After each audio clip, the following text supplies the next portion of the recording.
하나님께 영광의 박수를 올리겠습니다. 너무너무 귀한 찬양 참 감사합니다. 여러분 반갑습니다. 한 주 동안 평안하셨습니까? 우리 옆 사람, 뒷 사람 보면서 반갑습니다. 환영합니다. 축복합니다. 인사하겠습니다. 오늘부터 우리 청주 지방의 연합 부흥회가 신흥교회에서 있는데 오후 2시입니다. 강사님이 참 좋습니다. 말씀을 참 잘하시는 분인데 함께 가서 같이 은혜 받았으면 참 좋겠습니다. 그리고 수요일입니다. 이번 수요일에 한마음 체육대회, 우리 지방의 여러 교회들이 함께 모여서 체육대회 족구도 하고 배구도 하고 여러 가지 종목을 하는 걸로 알고 있는데, 아이들 프로그램도 있습니다. 그래서 가족끼리 함께 오셔서 식사도 같이 하고 즐거운 시간 되었으면 좋겠습니다. 저도 서울에서 낮에는 내려와서 같이 수요일 날에 함께 하려고 합니다. 그래서 그렇게 하시고 우리 함께 한마음 체육대회에 같이 참여했으면 좋겠습니다.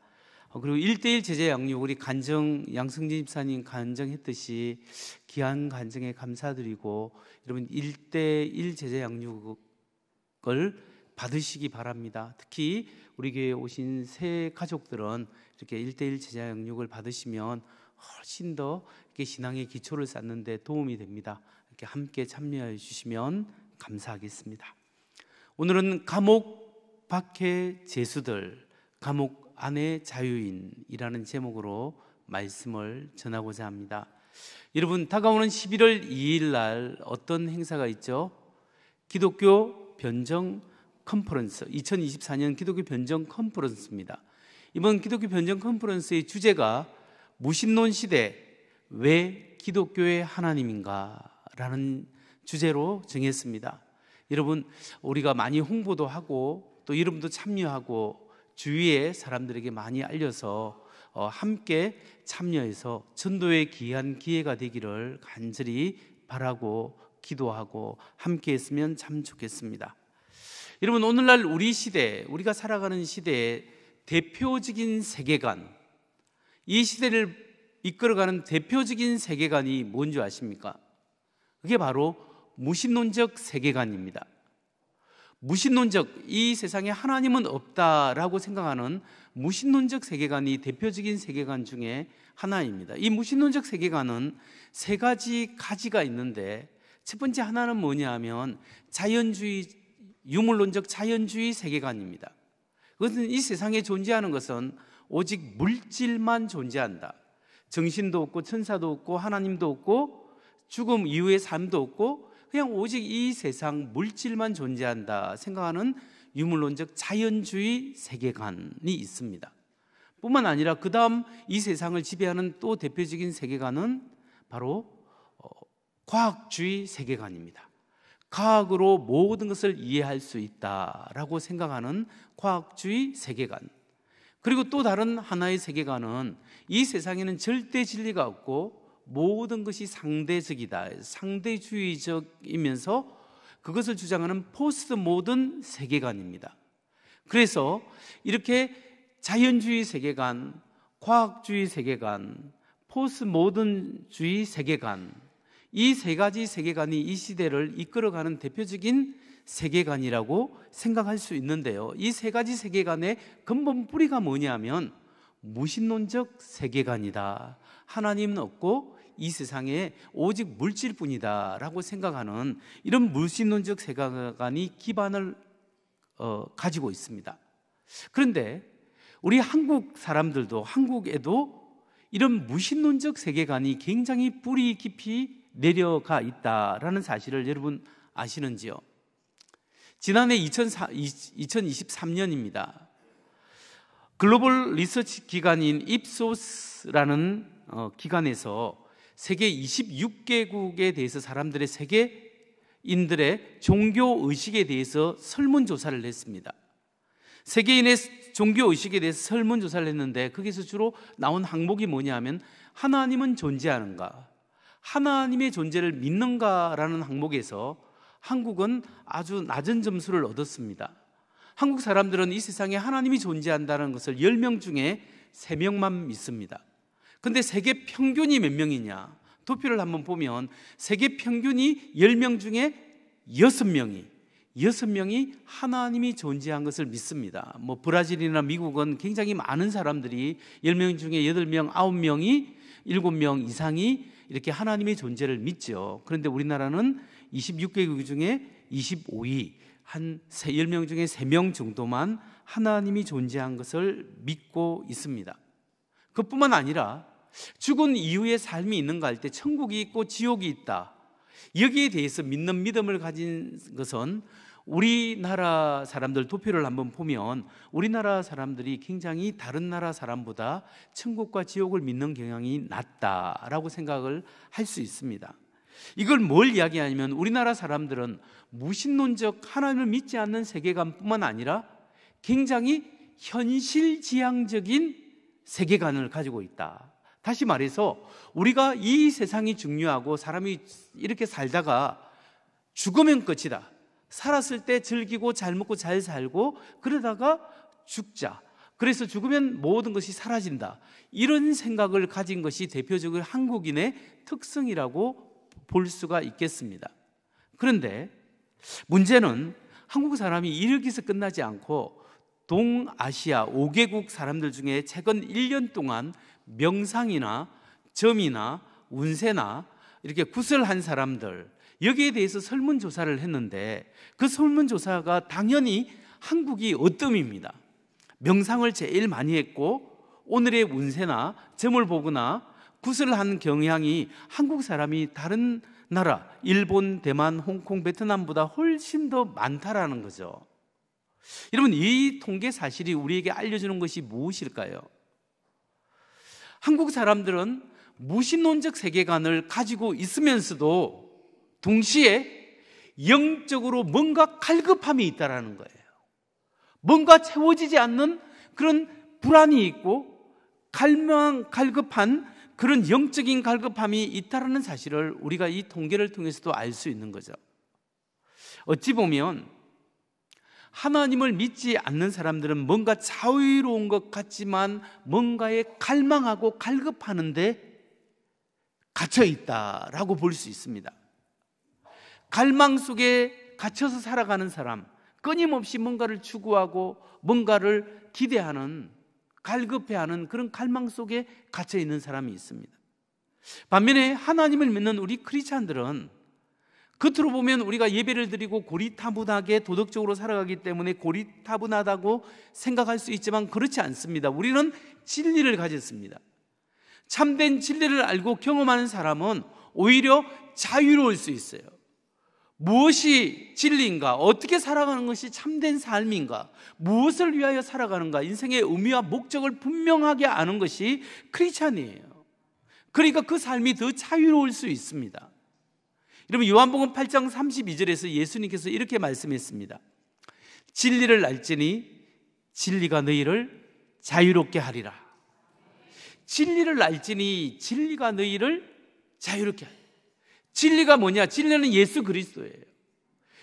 참 진리 대신 예수 그리스도를 아는 사람은 자신의 진정한 갈망이 끊임없이 다른 것을 추구하면서 만족되어지는 것이 아니라 하나님 사랑과 예수 그리스도의 은혜 가운데 살아갈 때 진정한 만족이 내게 있다는 것을 알기 때문에 우리가 더 자유로울 수 있어요.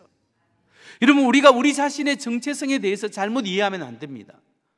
예수 믿는 사람일수록 더 고리타분하고 더 융통성 없고 더 이상한 사람이다, 그게 아니에요. 우리가 진리를 알고 인생의 목표를 알고 참 사랑 하나님을 사랑하고 이웃을 사랑하는 것이 인생의 진정한 목적이 여기에 있다는 것을 알기 때문에 더 우리가 자유로울 수 있는 겁니다. 그래서 우리가 이 세상을 자세히 살펴보면 뭔가 자유로운 것 같지만 사실상 틀에 갇혀 있는 감옥 속에 생활하는 죄수들이 있고요, 뭔가 감옥에 갇혀 있는 것 같지만 그 안에 참된 자유로움이 있는 사람이 있어요. 그래서 오늘 우리가 살펴볼 사도행전 24장, 25장, 26장에도 보면 감옥 밖에 있는 제약 속에 살아가는 죄수들이 있고 감옥 안에 갇혀 있는 자유인이 있는 것을 우리가 발견할 수 있습니다. 오늘 본문 우리가 살펴볼 사도행전 24, 25, 26장의 배경을 살펴보면 이렇습니다. 사도 바울이 예루살렘을 올라가서 구제연금을 했을 때, 그리고 나시린의 결례를 했을 때 붙잡혔습니다. 체포돼서 천부장의 호송 아래 저 가이사라에 있는 로마 총독에게 재판받으러 끌려갔습니다. 그 가이사라에 가니까 누가 있냐면 총독 벨릭스라는 사람이 총독으로 있는데 이 총독에게 바울이 보내졌습니다. 그래서 곧이어서 유대의 대제사장과 장로들과 다른 사람들이 가이사랴까지 와서 바울을 고소합니다. 그래서 총독 벨리스가 바울에게 죄가 있는가를 심판해 보니까 죽일 만한 죄가 없다라는 것을 발견했습니다.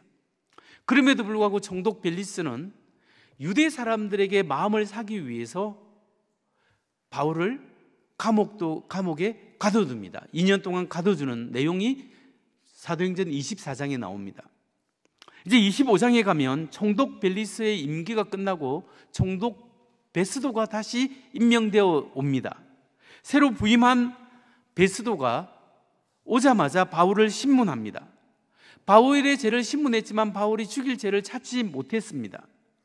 그래서 그럼에도 불구하고 이 베스도가 유대인의 또 한심을 사기 위해서 바울에게 예루살렘에 올라가서 재판을 받지 않겠느냐라고 제안을 합니다. 그러니까 바울이 나는 로마 시민권자니까 가이사 로마 황제 앞에 가서 재판을 받겠습니다. 황제에게 보내주십시오 라고 요청을 하는 거죠. 그 내용이 25장에 나옵니다. 그럼 26장에는 뭐냐면 바울이 아그리빠 왕은 헤롯 집안의 왕인데 이스라엘 북쪽 지역과 예루살렘 지역을 다스리는 왕이었습니다. 이 왕 앞에서 심판을 받게 됩니다. 왕 앞에 재판을 받는데 바울이 자기가 재판 과정에서 복음을 더 전하게 됩니다. 이 예수 그리스도의 복음을, 죽음과 부활의 복음을 듣고 베스도 총독은 하는 말이 바울아, 너의 많은 지식이 너를 미치게 하는구나 라고 평가하고, 아그리빠 왕은 네가 작은 말로 나를 그리스도인이 되도록 설득하는구나 이렇게 하면서 그 복음을 거절해버리는 거죠. 이런 내용이 26장에 나옵니다. 이런 전체적인 배경적 지식을 가지고 이제 우리는 부분적으로 성경을 한번 읽어보겠습니다. 사도행전 24장 24절에서 27절, 26장 12절에서 18절, 그리고 28절입니다. 사도행전 24장 24절부터 말씀을 받들어 읽겠습니다. 수일 후에 벨릭스가 그 안에 유다 여자 드루실라와 함께 와서 바울을 불러 그리스도 예수 믿는 도를 듣거늘 바울이 의와 절제와 장차 오는 심판을 강론하니 벨릭스가 두려워하여 대답하되 지금은 가라, 내가 틈이 있으면 너를 부르리라 하고 동시에 또 바울에게서 돈을 받을까 바라는 고로 더 자주 불러 같이 이야기하더라. 이태가 지난 후 보르기오 베스도가 벨릭스의 소임을 이어받으니 벨릭스가 유대인의 마음을 얻고자 하여 바울을 구류하여 두니라. 26장 12절. 그 일로 대제사장들의 권한과 위임을 받고 다메섹으로 갔나이다.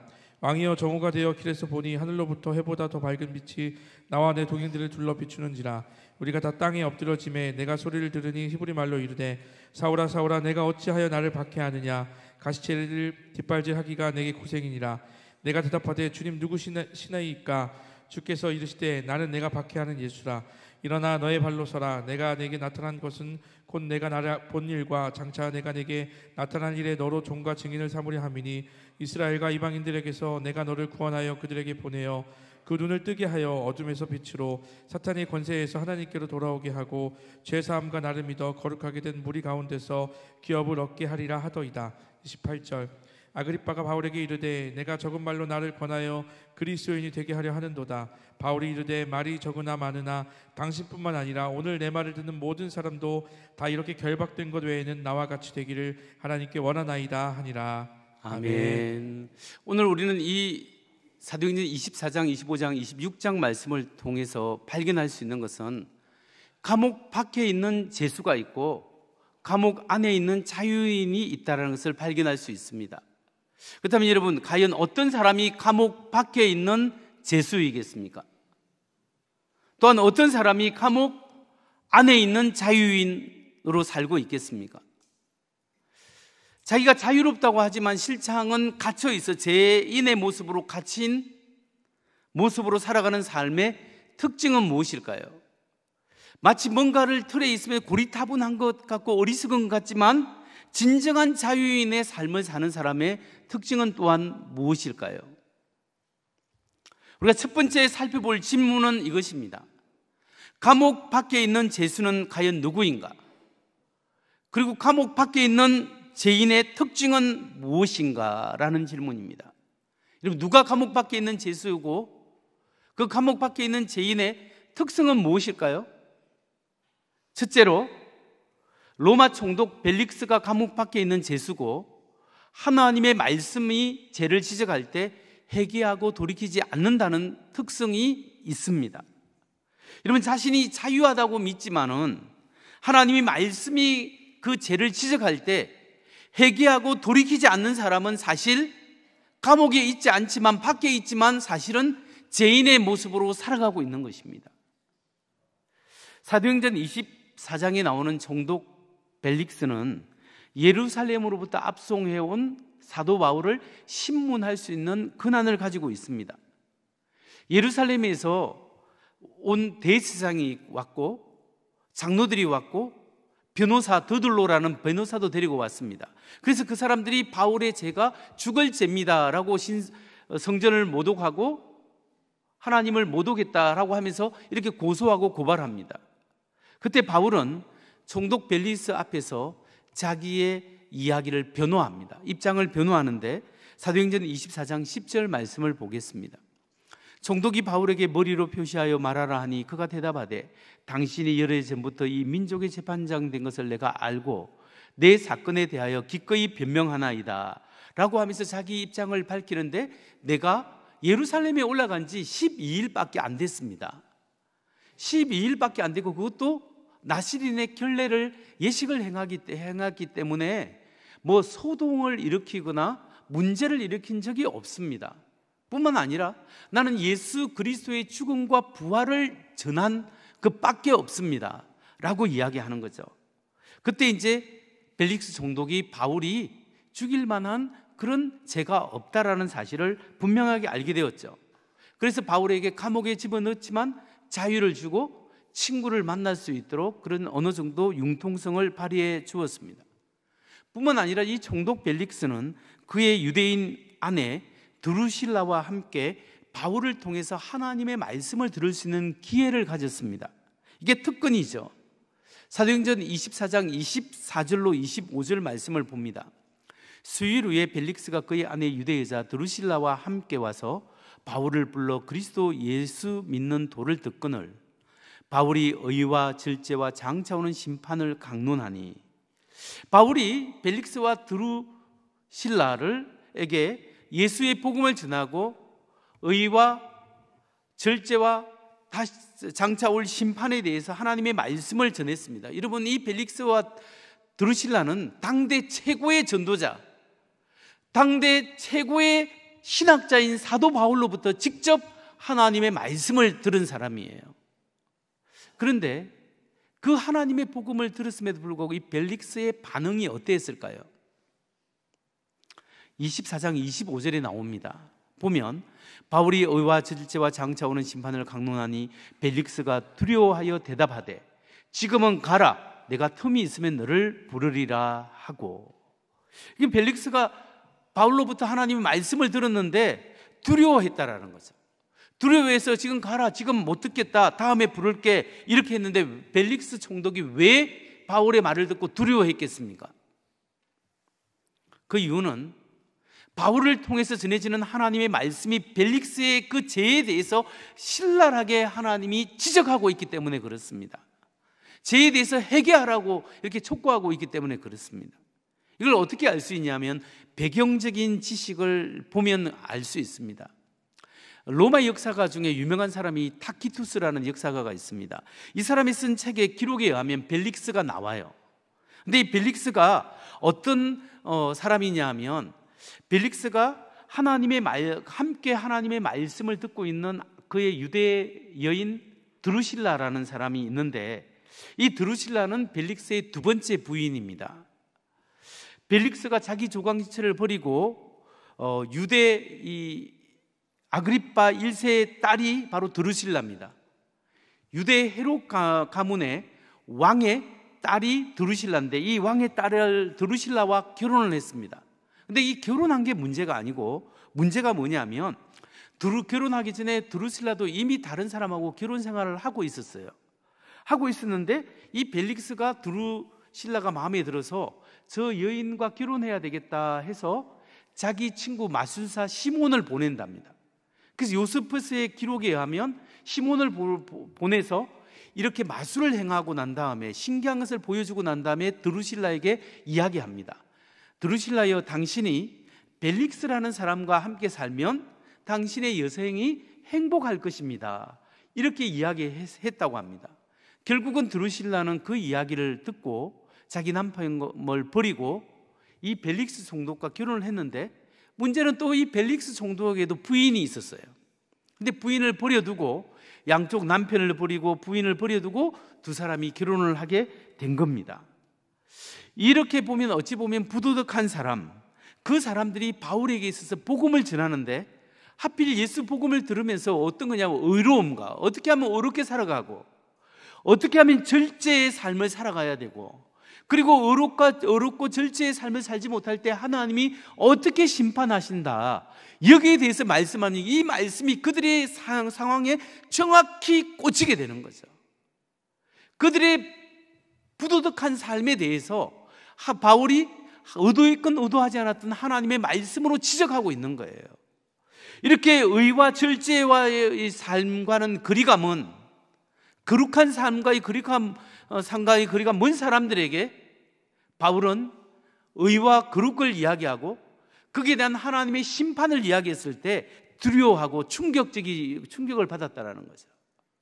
그래서 하나님의 말씀을 거부해버립니다. 성도 여러분, 하나님의 말씀이 여러분의 죄를 지적할 때 여러분은 어떻게 해야 하겠습니까? 하나님의 말씀이 여러분의 심령의 죄를 지적할 때 피하거나 화내거나 거부하지 말아야 합니다. 하나님 앞에 나는 죄인입니다. 주의 나를 불쌍히 여겨주시고, 하나님이 내가 돌이킵니다. 하나님이 내가 하나님 앞에 겸손하게 돌이킵니다. 나를 불쌍히 여겨 주옵소서. 이 고백이 우리 속에 있어야 하나님의 말씀의 은혜를 받을 수 있는 거예요. 그런데 하나님의 말씀이 전파됨에도 불구하고 그 말씀을 거부하면 성령의 칼날이 무뎌지고 여러분의 심령을 하나님께서 찌름에도 불구하고 여러분이 거부해버리면 하나님의 은혜를 받을 수 없고, 결국은 하나님의 은혜에서 마음이 완고해져서 하나님의 은혜에서 떠나버리고 죽을 수밖에 없는 운명에 처하게 되는 거죠. 여러분, 벨릭스 총독은 당대 최고의 전도자인 바울을 2년 동안이나 마음대로 만날 수 있었어요. 하지만 그는 그 귀한 기회를 붙잡지 못했습니다. 바울을 통하여 들려지는 그 하나님의 복음, 하나님의 말씀을 의도적으로 거부해버렸을 뿐만 아니라 어떻게 하면 돈이라도 조금 벌 수 있을까? 바울을 통해서 돈을 얻을 수 있을까? 이 욕심으로 바울을 만났지 참된 하나님의 말씀을 거부해버렸다는 거죠. 오늘도 동일하게 하나님께서는 하나님의 말씀으로 여러분에게 말씀하십니다. 어떤 때는 사건을 통하여 여러분에게 말씀하시고, 어떤 때는 목회자의 설교를 통하여, 어떤 때는 여러분의 마음 심령 속에, 생각 속에 하나님께서 말씀하실 때가 있어요. 성령을 통하여 하나님의 말씀이 여러분에게 들려질 때 주님 앞에 겸손한 마음을 가지시기 바랍니다.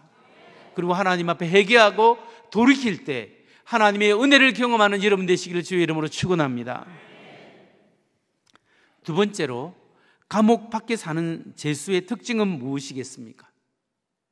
자기가 자격이 있고 남을 심판할 자격이 있고 자유인이라고 믿고 있지만 사실상 제 감옥 안에 갇혀 있는 사람, 그 사람의 특징은 무엇인가? 두 번째, 그것은 하나님의 말씀이 내면의 공허함과 부패를 지적할 때 참된 진리로 돌아서지 않는다는 특징이 있습니다. 하나님의 말씀이 오늘 그 마음속에 공허함을 찌릅니다.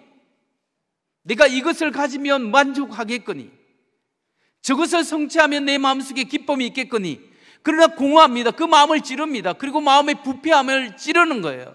하나님 없이 내 마음대로, 내 뜻대로, 내가 하고 싶은 대로 살아가는 그 모든 제약의 부패함을 주님의 말씀이 신랄하게 찌를 때 교만한 사람은 인정하지 않고 회개하지 않고 그 주님 앞에 돌아서지 않는다는 거죠. 그 사람이 바로 누구냐? 사도행전 25장과 26장에 나오는 아그리빠 왕입니다.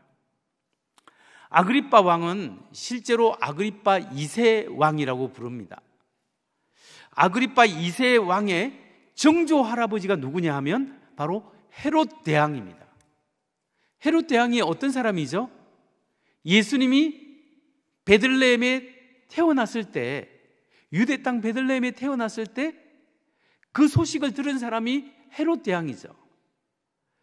그 동방박사들이 베들레헴에 가서 별을 보고 베들레헴에 가서 아기 예수에 경배하고 난 다음에 천사의 지시에 따라 다른 길로 돌아갔잖아요. 헤롯 대왕에 보고하지 않고. 헤롯 대왕이 박사들에게 쏘은 줄 알고 2살 아이에 있는 2~3살 이하의 아이들은 어떻게 했다고요? 모조리 베들레헴 근처에 있는 아이들을 다 죽였지 않습니까? 잔인하게 유아를 살해한 사람이 바로 헤롯 대왕이에요. 그런데 이 아그리빠 2세 왕의 아버지가 누구냐? 아그리빠 1세 왕이에요. 아그리빠 1세 왕은 어떤 일을 했죠? 사도 야고보를 잡아서 죽인 사람이에요. 그리고 베드로를 감옥에 집어넣은 사람이에요. 베드로도 죽이려고 감옥에 집어넣는데 천사가 기적처럼 베드로를 꺼내주었지 않습니까? 그러니까 이 헤롯 가문, 아그리빠 2세 왕의 가문들은 뭐냐면 끊임없이 기독교의 복음이 전파하는 길을 막아내는 그런 사탄의 역할을 감당한 사람이에요. 그런데 이 아그리빠 2세 왕과 함께 다니는 여인, 왕비처럼 같이 다니는 사람이 누구냐면 버니게예요. 이 버니게는 누구냐 하면 아그리빠 2세 왕의 여동생이에요, 사실은. 그러니까 아그리빠 1세 왕의 아들이 아그리빠 2세 왕이고 버니게가 아그리빠 1세 왕의 딸이에요. 서로 오빠 동생인데 결혼을 하게 된 거죠. 이 버니게는 친삼촌인 칼케스 헤롯이라는 사람과 원래 결혼을 했습니다. 살다가 남편이 죽자 길리기아 땅의 왕인 폴린 왕에게 또 시집을 갑니다. 근데 폴린 왕과 오래 살지 않고 도망쳐 나와서 자기 오빠와 불륜 관계를 가져서 아그리빠 2세의 연인이 되는 거죠. 그 두 사람은 항상 왕과 왕비처럼 모든 공식 행사에 함께 참여합니다. 그러나 공식적으로 결혼식은 올리지 못했습니다. 왜냐하면 남매이기 때문에. 그래서 이 두 사람은 아그리빠 2세와 이 버니게는 어떤 권한이 있냐면 예루살렘 성에서 대제사장을 임명하고 그 관리들을 임명할 수 있는 권한이 아그리빠 왕에게 있는 거예요. 이런 전체적인 것을 볼 때 사실 이 아그리빠 2세 왕이 사도 바울, 하나님의 종인 사도 바울을 심판하거나 재판할 수 있는 자격이 사실은 하나님 보실 때는 전혀 없는 거죠. 그럼에도 불구하고 그 재판 자리에서 아그리빠 왕은 바울을 통하여 하나님의 말씀을 듣습니다. 사도 바울은 아그리빠 왕과 버니게에게 하나님의 말씀을 증거했습니다. 그런데 이 바울이 전한 예수 그리스도의 복음을 듣고 이 아그리빠 왕이 어떻게 반응했죠? 그 내용이 26장 28절에 나옵니다. 한번 보면 아그리빠가 바울에게 이르되 내가 적은 말로 나를 권하여 그리스도인이 되게 하려 하는도다. 바울아, 네가 몇 마디 내가 예수 이야기를 하고 난 다음에 나로 하여금 예수를 따르는 그런 그리스도인 되게 하느냐 하면서 사실상 복음을 거절해 버립니다.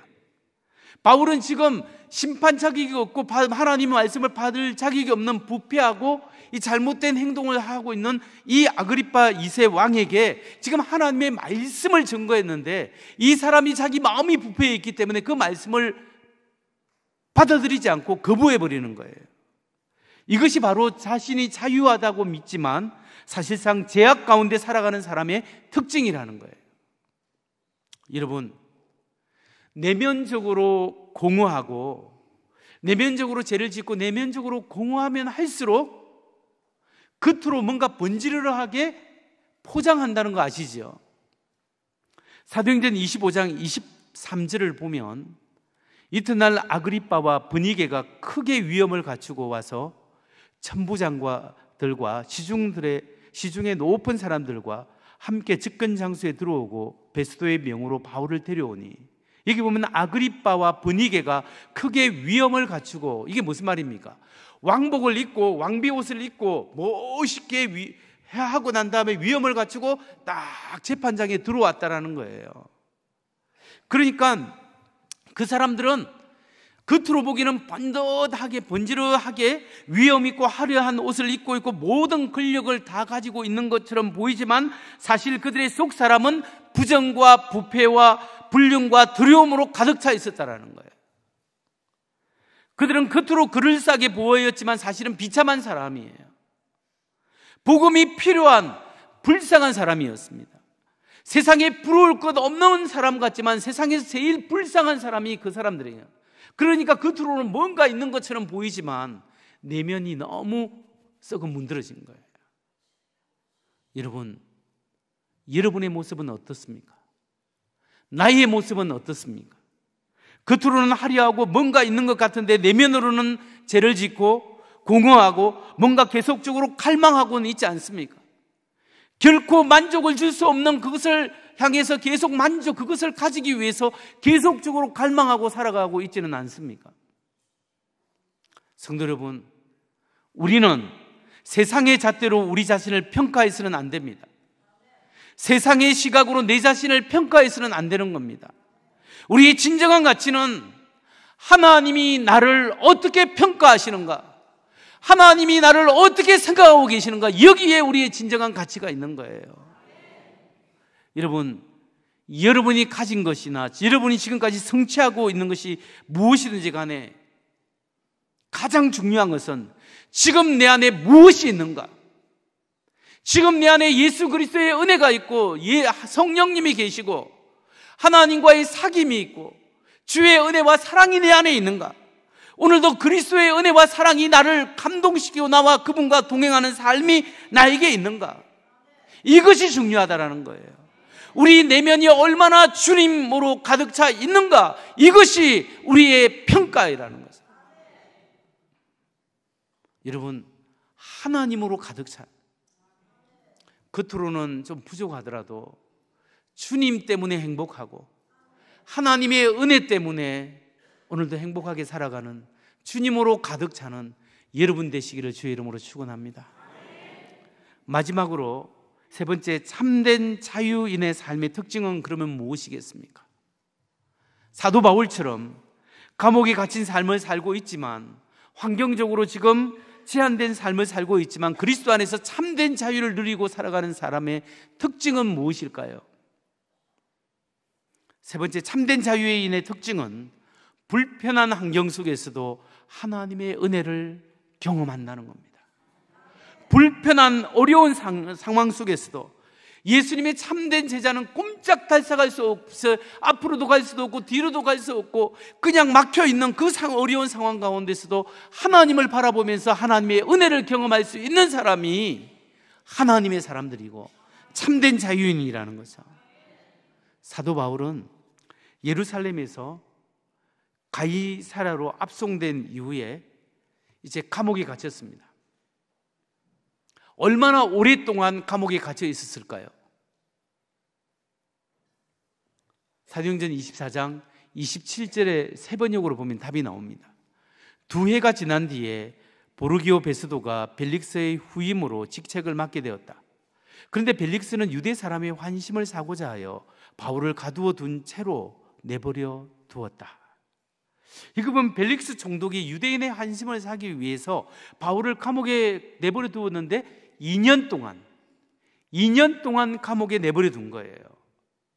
새로 총독이 올 때까지.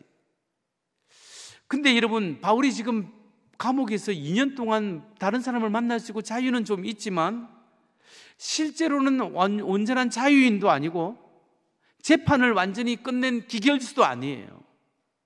어찌 보면 지금 이 바울이 갇혀있는 2년의 감옥 생활이 답답한 시간이에요. 하나님이 빨리 바울을 로마로 보내서 로마에 가서 복음을 전가하고 로마의 황제에게 예수를 전가하게 하든지 아니면 풀려나서 복음을 전파하는 그 일을 계속하게 하든지 해야 되는데 지금 감옥에서만 2년 동안 썩게 되었다는 거예요. 여러분, 바울이 마게도니아에서 복음 전도하고 저 아가야 지역 고린도 지역에 가서 복음 전도했을 때 2년 동안 복음 전도했을 때 최소한 5개, 6개 교회가 생기고 그로 말미암아 많은 사람들이 예수 믿게 되고 그 사람들을 말미암아 더 많은 지역에 예수 믿게 되는 그 교회가 생겨나는 놀라운 일들이 일어났습니다. 사도 바울이 에베소 지역에서 두란노 서원에서 2년 이상을 말씀을 전거했을 때 그 에베소에 있는 수많은 사람들이 예수 믿게 되었고, 그 에베소가 소동이 일어날 정도로 수많은 예수 믿는 사람들이 많아졌고, 그로 말미암아 다른 지역, 하이에라 폴리스나 골로세나 다른 지역에 예수 믿는 사람들이 많이 생겨나게 된 거죠. 그런데 왜 하나님이 2년 동안 바울을 로마 감옥에서 가두어두었을까요? 이유가 무엇일까요? 자세히 생각해 보면 바로 이것이 하나님의 은혜라는 겁니다. 만일 생각해 보세요. 만일 당장 바울이 무죄해가지고 감옥 밖으로 나왔다고 생각해 보세요. 2년 동안 유대인들이 바울을 죽이려고 끊임없이 고소하고 고발했는데 그 사람들이 바울을 놓지 않습니다. 이제는 바울이 어느 곳에 가든지 따라가서 바울을 암살하거나 죽이려고 하는 거예요. 그런데 그 바울을 하나님께서 이 로마 감옥 안에 안전하게 묶어두고 있는 거예요. 지금 2년 동안 안전하게 지금 보호하고 계시는 거예요. 그리고 바울이 복음 전하다가 매를 맞고 힘들고 어렵고 죽을 고비를 넘기면서 체력도 너무나 소진했는데 그 안에서 체력도 보강하고 또 뭘 하겠습니까? 기도 생활을 하는 거예요. 하나님 앞에 깊이 기도하면서 복음의 비밀을 더 깊이 느끼게 되는 거죠. 그러면서 바울이 서신서를 쓰게 됩니다. 편지를 막 쓰게 되어서 교회에 보내고 그것이 오늘날 우리까지 전달되는 거예요. 그러니까 하나님께서 바울에게 있어서 2년의 감옥 생활은 하나님이 바울을 보호해 주는 시간이었고 은혜의 시간이고 하나님을 깊이 만나는 시간이었다라는 거예요. 여러분, 때때로 하나님은 우리가 이해할 수 없는 시간을 허락하실 때가 있습니다. 우리의 눈에는 그것이 시간 낭비고 내가 꼼짝 달싹하지 못하는 불편한 시간이고 아픔의 시간일 수 있습니다. 하나님이 왜 나를 이 자리에 묶어 놓았습니까? 내가 가지도 못하고 오지도 못하고 이러지도 못하고 저러지 못하는 이 자리에 하나님이 왜 나를 세워두었습니까? 도대체 하나님은 어찌해야 하겠습니까?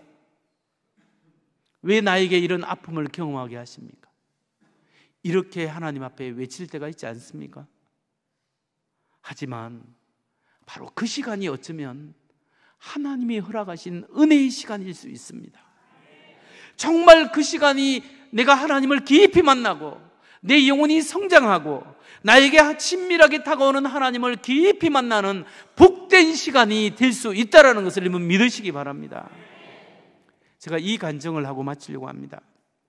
저에게 있어서도 이해하기 힘든 시간이 있었습니다. 분명히 평범한 일상인데 내가 이렇게 살아도 되는가라는 생각하는 시간이 있었습니다. 제가 미국에서 목회할 때 목회학 박사과정을 졸업했는데요. 그때 7사람이 목회학 박사과정을 미국 사람과 같이 졸업을 했는데 5사람은 미국 사람이고 2사람은 한국 사람이었습니다. 한 사람은 제고 다른 한 사람은 지금 사랑의 교회 오정현 목사님이에요. 오정현 목사님하고 저 같이 목회학 박사, 탈북 목회학 박사를 같이 졸업을 했는데 그 졸업식장에서 만났어요. 만나면서 저한테 묻습니다. 젊은 사람이 목회학 박사를 졸업하다니 몇 년 만에 졸업했어요? 물어보는 거예요. 제가 코스웍은 3년 했고요. 논문은 2년 써야 되는데 1년 만에 끝마쳤습니다. 4년 만에 마쳤습니다. 하니까 그래요. 나는 10년 만에 마쳤는데 대단하네. 한국 오면 꼭 나에게 연락해서 우리 교회 사랑교회 한번 찾아와요. 이렇게 이야기를 하는 겁니다. 제가 아직까지 찾아가지 않았습니다. 제가 왜 이야기하냐면 제가 박사 공부를 마치고 석사 2개를 하고 박사 공부를 마치면 이제 하나님이 저에게 뭔가 목회의 물꼬를 좀 터주시든지 강의를 하게 하시든지 뭐 다른 일들 아니면 다른 뭔가 PhD를 하게 하시든지 다른 하나님께서 뭔가를 열어주실 것이라고 기대하고 있었는데 그렇지 않았습니다. 둘째 애가 태어나면서 제 아내는 생활 때문에 직장을 잡아서 나가야 되고 저는 목회를 하지만 생활이 안 되지 않습니까? 작은 교회니까. 근데 2 아이를 이제 길러야 돼요. 근데 2 아이를 길러야 되는데 또 전에 한국 가신 목사님이 맡겨놓은 아이들이 중고등학생 2명이 저희 집에 하숙하고 있었어요. 근데 경제적으로는 진짜 도움이 안 되는데 그 애들을 그냥 우리 교회 교인이기 때문에 걔들을 섬기는 마음으로 잘 돌봐주었습니다. 제 아내가 2명 하숙하죠. 애 2명 기르죠. 남편이 있죠. 직장 다녀야죠. 교회 사모해야 되죠. 막 너무 사실 본인이 힘들었을 거예요. 그런데 제 아내가 힘들다는 입장을 빼고 제 입장에서만 생각해 보면 그 당시 제 직업이 뭐겠습니까? 목사면서도 어중간한 가정주부입니다. 집사람이 새벽 예배 갔다 와서 집사람 출근하면 제가 커피를 갈아가지고 딱 내려서 주면서 안정히 다녀오세요 인사를 하는 거예요. 그럼 우리 집사람이 직장 가고, 이제 저는 이제 우리 집사람이 밥도 해놓고 이제 국도 해고 반찬을 해놓으면 애들 깨우는 거예요. 깨워서 큰 애들도 밥 주고 저희 애들도 조금 애들도 밥 주고, 그래서 큰 애부터 이제 학교를 차로 데려다 줘야 돼요. 차례다 데려다, 큰 애 데려다 주고 둘째 애 데려다 주고 나면은 우리 집 이제 내 애 아이 유치원 1명 데려다 주고, 막내는 아직 갓난애기라서 젖 먹이면서 우유병 먹이면서 이렇게 이제 기저귀 갈고 이제 키우는 거예요. 그렇게 이제 키우는데 이게 빨래하고 뭐 조금 청소도 조금 대충 하고 설거지하고, 그런데 시간이 금방 가요. 돌아서면은 애들 데리러 갈 시간이에요. 그래서 애들 데리러 가는 거예요. 데리고 오고, 큰애 작은 애 데리고 큰 애 데리고 중학생 데리고 고등학생 데려오고, 그리고 뭐 이것저것 하다 보면 애들하고 좀 놀아보면 우리 집사람 올 시간이 돼요. 그래서 이제 집사람 오는데 저녁이 되면 어떻게 졸리는지 저녁만 되면 그냥 꼬박꼬박 자는 거예요. 그렇게 해서요. 그래서 목사님 모임이 있으면 제 큰애는 손에 잡고 둘째는 카트에 밀고 다니는 걸 해가지고 같이 목사님 모임에 가고 오고, 세미나도 같이 들고, 신방하면 애들 2명 데리고 이렇게 신방 다니고 병원 데려다 주고 오고, 그런 일들을 1년 하고 2년 하고 3년 하고 4년 하고 5년 하고, 여러분 같으면 미치지 않겠습니까? 하나님이 뭔가를 해주실 것 같은데 교회도 그렇게 부응하지도 않고 매일같이 애들하고 이렇게 하고, 직장 다녀온 사모님 잘 다녀오셨습니까? 그렇게 또 인사도 해야 되고. 근데 제가 참 감사한 것은 애들과 함께 한 시간이었습니다. 애들을 돌보고 같이 애들과 함께 한 시간인데, 그럼에도 그런 좋은 시간에도 불구하고 제 느낌이 뭐냐 하면 인생의 암흑기 같이 느껴졌어요. 왜냐하면 제가 이래봐도 공부하러 간다고 아침에 도시락 2개 싸달라 해가지고 새벽같이 학교 가가지고 공부하다가 밤 늦게 와갖고 피곤해 죽겠다, 오늘 리포트 쓰다가 너무 힘들어 하고 딱 와서 자다가 아침에 또 일어나서 가고 또 저녁에 들어왔는데, 이제는 역전돼가지고 제가 이제 안녕히 다녀오세요 하고 또 안녕히 오셨습니까 이렇게 해야 되니까 이게 쉬운 게 아니에요. 그래서 애를 6개월 이상 키워보지 않는 사람은 인생을 논하지 말라, 이 생각이 되더라고요. 여러분, 그런데 하나님이 저에게 지혜를 주셔서 그 시간에 제가 유학생들을 전도한 책을 쓰게 되었습니다. 논문을 준비하고 책을 써서 그렇게 해서 하나하나 하나님에 대해서, 예수님에 대해서 정리한 책이 세계적인 베스트셀러가 아니고 저희 집에서만 유명한 기독교 지성으로 이해하라, 이 책이에요. 이 책이 그렇게 해서 그 애들을 돌보는 시간에 나온 거예요. 근데 그 시간 동안 제가 하루에 기도를 3-4시간씩 했어요. 말씀 보고 기도하고 말씀 보고 기도하고. 그런데 그렇게 기도하고 말씀 보는데 하나님의 은혜가 막 느껴지는 거예요. 그래서 그 충만한 은혜 가운데 또 설교를 준비하고 또 말씀 보고 은혜하고, 여러분, 제가 그 기도 시간을 통하여 하나님을 깊이 만나고 나의 그 고통의 시간을 통해서 하나님께 더 가까이 나아갈 수 있는 귀중한 영적 만남의 시간을 가지게 된 겁니다. 여러분, 내 생각에는, 우리의 생각에는 지금 이 시간이 나에게 가장 고통의 시간이라고 생각할 수 있습니다.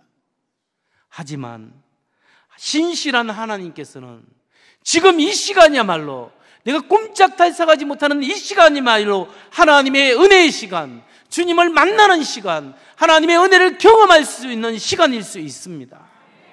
그래서 우리가 아픔을 기도로 바꿔야 합니다. 걱정, 근심을 기도로 바꿔야 합니다. 그리고 하나님께 감사하고 그 은혜에 대해서 감사하며 살고, 내가 무엇을 위하여 살고 내가 어떻게 살아가야 되는 것인가를 기억하고 내가 예수 그리스도의 복음 맡은 사명을 위하여 끝까지 주님 앞에 달려가는 우리 모두가 되기를 주의 이름으로 축원합니다. 주님 다시 오실 때까지 우리 함께 찬양합니다.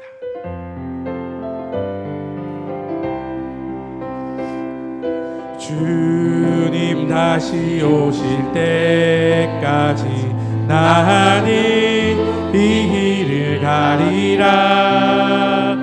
좁은 문 좁은 길 나의 십자가 지고 나의 십자가 지고 나의 가는 이 길 끝에서 나의 가는 이 길 끝에서 나는 주님을 보리라. 영광의 내 주님, 영광의 내 주님 나를 맞아주시리. 주님 다시 오실 때까지 나는 일어나 달려가리라. 주의 영광 온 땅 덮을 때 나는 일어나 노래하리. 내 사모하는 주님 온 세상 구주시라. 내 사모하는 주님 영광의 왕이 함께 일어나셔서 내 사모하는 주님 온 세상 구주시라. 아멘. 내 사모하는 주님 영광의 왕이시라. 이 시간 말씀을 생각하면서 주님, 내 생각에는 이 시간이 제일 고통의 시간이지만 사실 이 시간이야말로 하나님의 은혜의 시간인 줄 믿습니다. 나의 아픔을 기도로 바꿉니다. 나의 걱정 근심을 기도로 바꿉니다. 하나님 감사합니다. 예수 그리스도의 복음을 전가하는 이 사명을 위하여 살게 하여 주옵소서. 성령으로 충만케 하여 주옵소서. 주여 세 번 부르고 우리 함께 기도합니다. 주여, 주여, 주여. 하나님 아버지, 하나님 아버지, 하나님 아버지, 내 생각에 이 시간이 가장 고통스럽고 어려운 시간이지만 이 시간이말로 신실한 하나님을 만날 수 있는 시간, 은혜의 시간인 줄 믿습니다. 나의 아픔을 기도로 바꾸고 걱정 의심을 기도로 바꿉니다. 감사하며 살고 예수 복음을 위하여 살겠습니다. 이 시간이 축복의 시간, 은혜의 시간인 줄 믿습니다. 주님 다시 오늘 그날까지 주님과 동행하고 주님과 동행하며 살아가는 하나님의 사람 되게 하여 주시옵소서. 주시옵소서. 오 하나님 아버지 감사합니다. 오 하나님 감사합니다. 하나님 아버지 감사합니다. 오늘 우리 가운데 인생의 답답한 감옥 속에 갇혀있는 사람이 있습니까? 그러나 그것이 결코 낭비의 시간이 아니고 썩는 시간이 아니라 하나님의 은혜의 시간인 줄 믿게 하여 주옵소서. 그래서 하나님 아픔을 기도로 바꾸고 걱정 근심을 기도로 바꿔서 하나님께 감사하며 오늘 주님이 주시는 그 은혜의 복음대로 살아갈 때 주님 앞에 섰을 때 칭찬받는 하나님의 사람 되게 하여 주옵소서. 이제는 우리 주 예수 그리스도의 은혜와 하나님 아버지의 극진하신 사랑과 성령님의 감화감동 교통 충만케 하심이 오늘 말씀 듣고 주님의 뜻 가운데 살아가기로 다짐하는 여기에 모인 모든 성도님들과 청천의 식구들과 온라인으로 예배드리고 또 멀리까지 흩어지는 서문의 식구들 머리머리 위에 지금도 영원히 함께하기를 간절히 축원하옵나이다. 아멘.